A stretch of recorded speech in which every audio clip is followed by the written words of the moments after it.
Deep within the Arizona desert, where the sun bleaches secrets into sand and silence, lies a case that has haunted investigators for nearly 5 decades.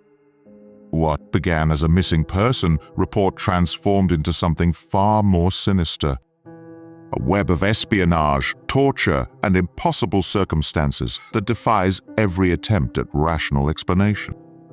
The official files remain partially classified, their contents too disturbing for public consumption. First, make sure to subscribe so you don't miss any of our investigations. It was March 22, 1977, in the sprawling desert city of Tucson, Arizona. The morning air carried the scent of creosote and the promise of another scorching day. Charles Morgan, a 43-year-old escrow officer, kissed his wife Elizabeth goodbye and drove to work at his downtown office. The routine was familiar, predictable, safe. He would never return home alive. Morgan was a man of precise habits and careful nature. His colleagues at the title company knew him as methodical, punctual, and utterly reliable. His wife, Elizabeth, described him as devoted to their family, a man who rarely strayed from his established patterns. Yet, beneath this ordinary exterior lay connections that would soon surface in the most disturbing manner imaginable.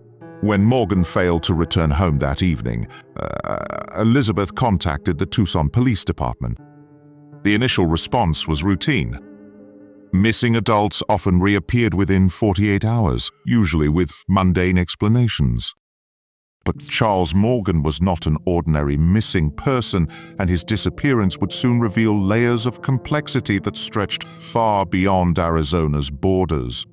The first indication of something extraordinary occurred when investigators discovered Morgan's car abandoned in the desert, approximately 30 miles southeast of Tucson. The vehicle sat perfectly positioned, as if placed rather than driven there. Inside, they found Morgan's wallet containing his identification and credit cards, but no cash. His business documents remained undisturbed on the passenger seat. More disturbing was what surrounded the abandoned vehicle. The desert sand showed no footprints, no tire tracks other than Morgan's own car. It was as if the man had simply vanished into the vast emptiness of the Sonoran Desert. Yet local law enforcement knew this was merely the beginning of a far more complex puzzle. 3 days after Morgan's disappearance, Elizabeth received the first telephone call. The voice was electronically distorted, mechanical, and inhuman. The caller claimed to know Charles Morgan's whereabouts but provided no useful information. Instead, the voice spoke of national security, of secrets that Charles possessed, of dangers that extended far beyond their quiet suburban life. The calls continued for several days, each more cryptic than the last. The distorted voice mentioned specific details about Morgan's work, his clients, and his recent activities that only someone with intimate knowledge could possess. Elizabeth recorded these conversations at the advice of investigators, but the technical analysis revealed nothing useful about the caller's identity. During this period, neighbors reported unusual activity around the Morgan residence. Strange vehicles parked on their quiet street at odd hours. Men in dark suits observed the house from a distance. Phone calls where no one spoke when Elizabeth answered. The atmosphere of surveillance was palpable, oppressive, and deeply unsettling. Federal agents appeared at the Tucson Police Department, claiming jurisdiction over certain aspects of the investigation. They carried credentials from agencies that local law enforcement recognized but rarely encountered. Their presence transformed what had been a local missing person case into something far more significant and troubling.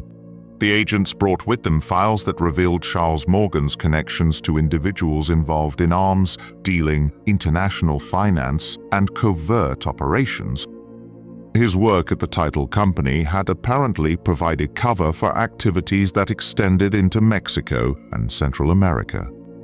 The quiet escrow officer led a double life that even his wife had not suspected. On April 5, 1977, 2 weeks after his disappearance, Charles Morgan was found alive. A motorist discovered him wandering along a desert highway, approximately 100 miles from where his car had been abandoned. His condition was shocking and medically impossible to explain. Morgan had lost over 30 pounds during his absence, yet showed no signs of dehydration or exposure that would be expected after 2 weeks in the desert. His clothing was clean and pressed, as if he had dressed moments before being found.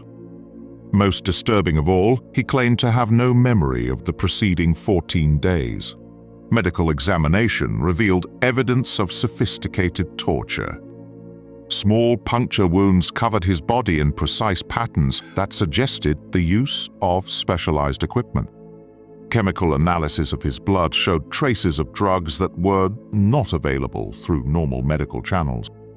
The substances appeared to be experimental compounds used in interrogation and memory suppression. Morgan's behavior after his return was erratic and fearful. He spoke of watchers in the shadows, of voices that called to him in the night, of memories that felt artificial and imposed. He refused to discuss his disappearance, claiming that certain knowledge was too dangerous to share. His wife Elizabeth noticed that he had developed new habits, strange rituals that seemed designed to detect surveillance. The federal agents who had taken over the investigation interviewed Morgan extensively, but their reports were immediately classified. Local law enforcement was excluded from these sessions, and the content of Morgan's statements never became part of the public record. What secrets he revealed during those interviews died with him. On June 22, 1977, Charles Morgan was found dead in his car in a remote area of the desert. The official cause of death was listed as suicide by gunshot, but the circumstances surrounding his death raised questions that investigators were never able to answer satisfactorily. Morgan's body was discovered with a bullet wound to the head, but the weapon was found in his left hand, despite the fact that he was right-handed. The trajectory of the bullet was inconsistent with self-infliction, according to independent ballistics experts who later examined the case. Most puzzling of all, Morgan was wearing a bulletproof vest at the time of his death. Pinned to the vest was a note written in Morgan's handwriting that read, "Thanks for the truth serum." The Indian reservation to the big white house. Jackie, Francis, Jane, and Mary. EQUALITY. The cryptic message has never been decoded, despite extensive analysis by code-breaking experts. The location where Morgan's body was found held additional mysteries. The desert sand around his car contained traces of chemicals that were not naturally occurring in the area. Soil samples revealed compounds typically associated with rocket fuel and industrial solvents. The source of this contamination was never determined. More disturbing was the discovery of Morgan's personal effects. His wallet contained $5,000 in cash, a substantial sum that had not been there when his car was first found months earlier. Business cards for companies that did not exist were mixed with his legitimate identification. A key to a safe deposit box was found in his pocket, but the box itself was never located. Within hours of Morgan's death, federal agents sealed the crime scene and removed all evidence. Local law enforcement was informed that the case now fell under federal jurisdiction due to national security concerns. The autopsy report was classified, and the investigating officers were instructed to cease all further inquiry. Elizabeth Morgan was visited by government officials who presented her with a substantial life insurance settlement that Charles had never purchased. The policy had been issued by a company that had no record of Charles Morgan as a client. She was advised to accept the payment and avoid discussing her husband's death publicly. The title company where Morgan had worked was quietly dissolved within months of his death. Company records were removed by federal agents and former employees were relocated to positions in other states. The building that had housed the office was demolished and the lot remained vacant for over a decade. Journalists who attempted to investigate the Morgan case found their sources unwilling to speak and their access to official records blocked by national security classifications. Several reporters who pursued the story experienced break-ins at their homes and offices. Files related to the case disappeared from newspaper archives across the Southwest. The Charles Morgan case remains officially unsolved, though the FBI maintains that no federal crimes were committed.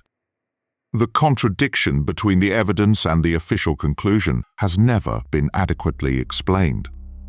Independent investigators who have examined the available records describe it as one of the most obviously fabricated suicide determinations in criminal history. The identities of the federal agents who took control of the investigation have never been confirmed. The agencies they claim to represent have no record of their involvement in the case. Their credentials, which were accepted without question by local law enforcement, may have been sophisticated forgeries. The cryptic note found on Morgan's body has been analyzed by experts in numerous fields, but its meaning remains elusive. The references to specific names and locations have been traced to various possibilities, but none provide a coherent explanation. Some researchers believe the message was intended for specific individuals who would understand its significance. The most disturbing aspect of the case may be the evidence of ongoing surveillance and intimidation. Elizabeth Morgan reported strange incidents for years after her husband's death. Phone calls where no one spoke, vehicles that followed her daily routine, and the persistent feeling of being watched. She eventually moved to another state and changed her name. Documents released through Freedom of Information Act requests reveal that multiple federal agencies maintained files on Charles Morgan both before and after his death. The released portions of these files are heavily redacted, but they confirm that Morgan was involved in activities that extended far beyond his work as an escrow officer. References to Operation Mongoose, the CIA covert program against Cuba, appear in the declassified documents. Morgan's name is mentioned in connection with arms shipments and financial transactions that violated numerous federal laws. The full extent of his involvement in these operations remains classified. Recent discoveries have added new dimensions to the mystery. In 2015, construction workers in Tucson uncovered a buried cache of weapons and documents near the location where Morgan's car was first found. The materials were immediately seized by federal agents, and the construction site was declared off-limits pending environmental remediation. The Morgan case has become a touchstone for researchers investigating the intersection of organized crime, intelligence operations, and government cover-ups. The evidence suggests a level of coordination between various agencies that officially did not exist in 1977. What do you think really happened to Charles Morgan in those missing 2 weeks that left him transformed and terrified? Subscribe to uncover more cases where the official story crumbles under scrutiny.